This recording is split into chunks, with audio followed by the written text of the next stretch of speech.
whenever anyone asked me, like, what's the one movie you want to do?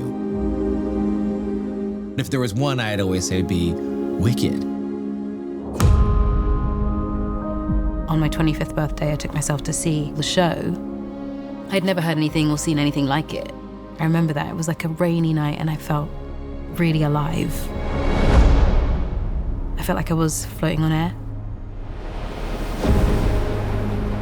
I had the incredible privilege of seeing the original Broadway cast of Wicked when I was 10, and I just felt an immediate bond. I'm sure that you have dreamed of playing one of the two roles. Would you be Elphaba or Glinda? You'd be Glinda. For sure. It had a very personal effect on me. This is a very cinematic show. This should be on the big screen. There's sort of this innate understanding of what it feels like to be someone who's different. It's always been the thing that I listen to when I'm nervous, when I'm needing an escape, when I need comfort. Wait a minute. I went in for my first audition and I just remember being like buzzing. And when she came in, she was an Ari that I'd never seen before. And then I got the call to come in.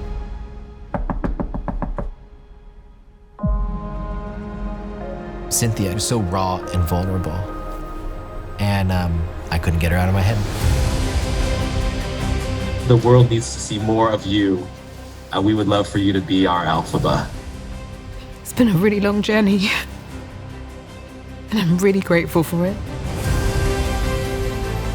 I never thought in my lifetime that I would get to be a part of something like this.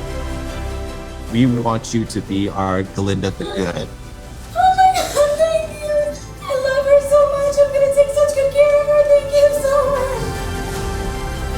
I want people to see Wicked and experience it in a way they've never experienced it before. I want them to feel what I felt going into that theater for the first time. I want to make them laugh, to make them sing, to make them feel that after they've watched it, they've been changed for good.